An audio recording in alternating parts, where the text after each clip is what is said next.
Hey guys, what's up?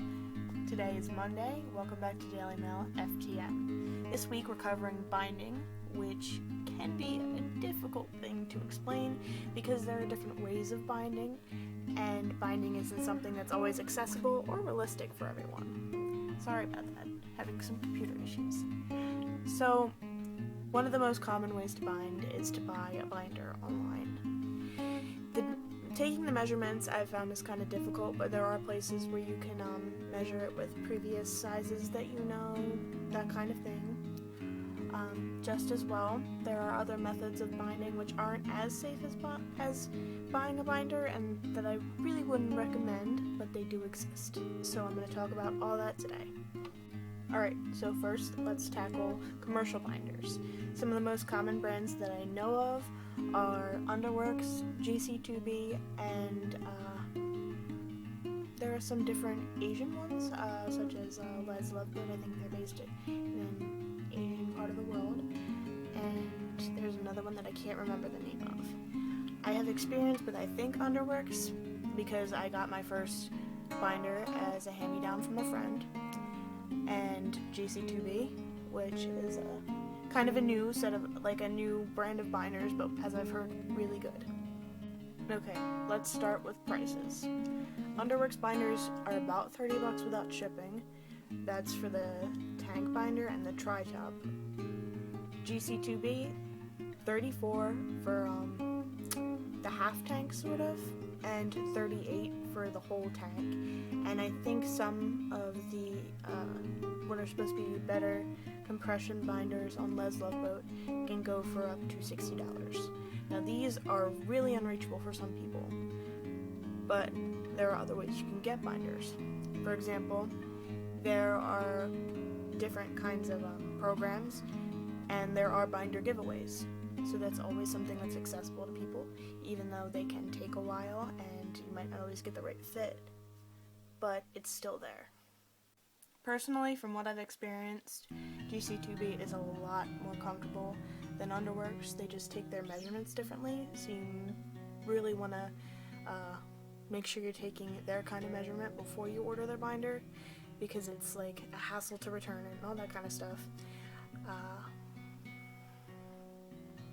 They're made of a different material. They're like an actual tank top with a compression part, whereas Underworks binders are just mesh. So that's a lot more comfortable. As for things like Les Loveboat, I haven't had any experience with them, so I can't really speak to them personally. There are also brands of binders on eBay that can be really, really cheap, but a lot of them have the name lesbian in the name, which means they're not specifically made for trans guys. So from what I'm getting, you should probably go with a site designed for and even by FTM people like GC2B. But on the brighter side, some of the binders on eBay go for $5 with shipping. That's incredibly difficult to resist, especially when you're low on money. I just want to warn you that there is a lot of risk in that. If you don't have access to a binder, a lot of people turn to ace bandages, but ace bandages are not at all good for you. They're meant to hold things in, so they don't really give your rib cage a lot of room to move. They don't expand right, so it could be the most dangerous kind of binding. I'm pretty sure it is. It can crack your ribs. It probably will crack your ribs, in all honesty. There are other dollar store methods that I don't think bind as well as regular binders, but do still work. And there's always the safety layering if you have a small enough chest. Layering works really well. And sports bras are things that if you're a socialized female, your parents should be cool with buying for you, and they can help compress. So those are different ways of binding that are alternative to the less discreet and a lot more expensive method of commercial binding. And to end this, just some basic things about binding if you didn't already know them. I'm not assuming that you don't, just in case.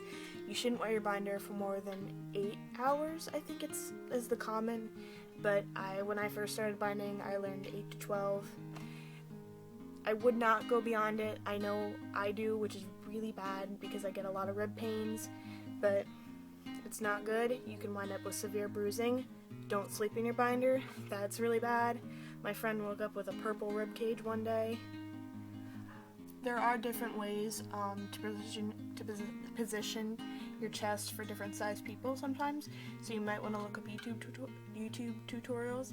Like, there are certain methods for guys with larger chests or heavier guys.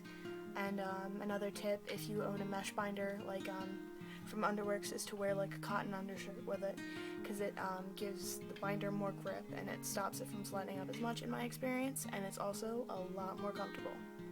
That's all I have for you guys today. Hope you're having a great week, and hope you come back and check on this channel for more to learn about binding this week. Have a great week.